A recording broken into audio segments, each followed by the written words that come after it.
Todd Marinovich, toddmarinovich.com if you want to see Todd's artwork. Not that he's coming on to talk about that, but I saw an article where Todd had some quotes talking about Steve Sarkeesian, and saw this back in August. The former USC quarterback, Raider quarterback, kind enough to join us this morning. Morning, Todd. How are you? I'm great, Dan. It's a pleasure to be here. It's been a few years since I was on last, and things are going extremely well for me. Thanks. How's the artwork?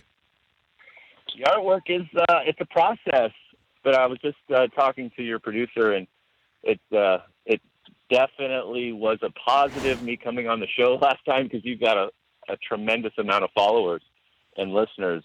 Like you don't already know that, but thanks for having me. Yeah, go to toddmarinovich.com and check out all the artwork there. When's the first time you met Steve Sarkeesian? You know, I met him back when he was coaching with Coach Carroll. And you know what? I hadn't been back to SC in quite some time when Pete was at SC. And one of the great things that he did was invite ex-players back. And at the time, I wasn't really being invited anywhere. But Carroll took me back with open arms, and that was the first time I met Steve. Now, you were there in August at this booster function pep rally. When did you realize that this was, or was this the first time you realized Steve Sarkeesian needs some help? Yes. It wasn't a pretty situation. I felt a lot of emotions around it.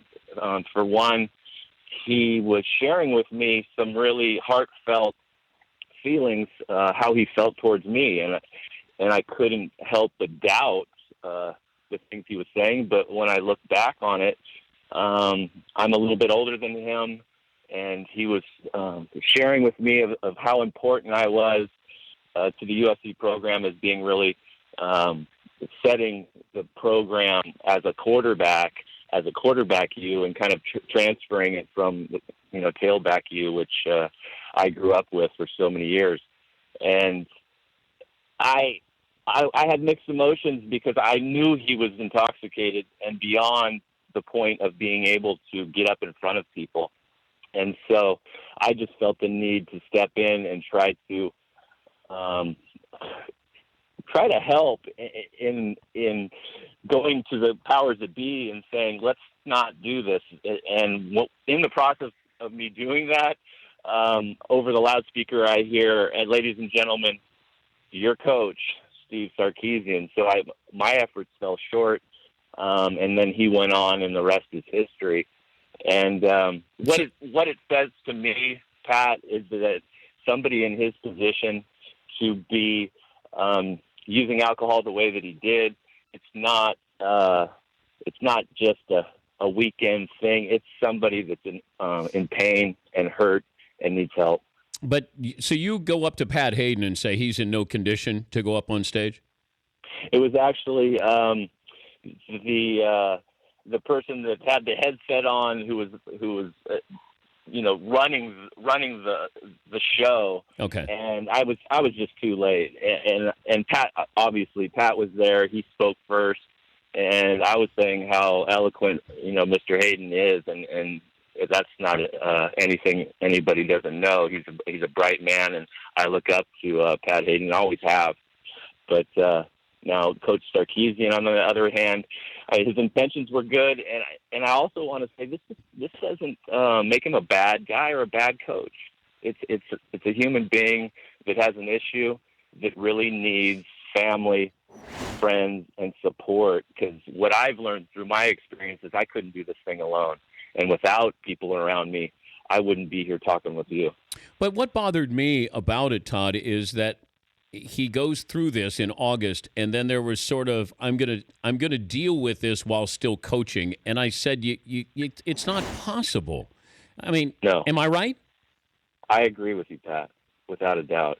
And hindsight's 20/20, but there's so much pressure at that level and at that university to be successful that with somebody in that state of mind and with this illness, it is virtually impossible to put that at bay and go about what they need to do on a day-to-day job. It's really, they're putting him in a position to fail.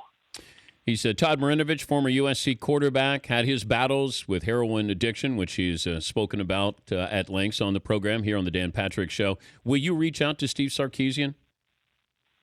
You know, I will, and really that's why I'm here.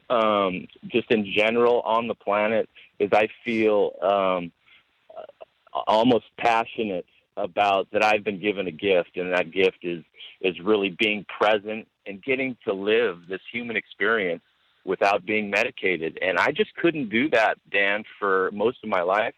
And now I get the opportunity, and I've found the tools and the way to live. And it is absolutely amazing. I mean, it's like seeing with new eyes, and I get to be present with my kids who are 4 and 6 years old and get to experience their growth. It is just something that should not be missed. And if anybody is struggling with alcohol or addiction, I would love to be that person if I am given the opportunity to share with them what worked for me. It's great to talk to you again. Love hearing your voice. Yeah. And maybe we'll cross paths in Santa Monica when we're back. I'm due for a new painting here for the studio, Todd. I would love to give the Man Cave a new painting. And I'll tell you what, Dan, looking back on your career, you set the bar. Your delivery back in the day on that dun-dun-dun, dun-dun-dun was freaking untouchable. I got to tell you, I look up to you. Thank you, Todd. Well, I am 6'3". Yes. Are you?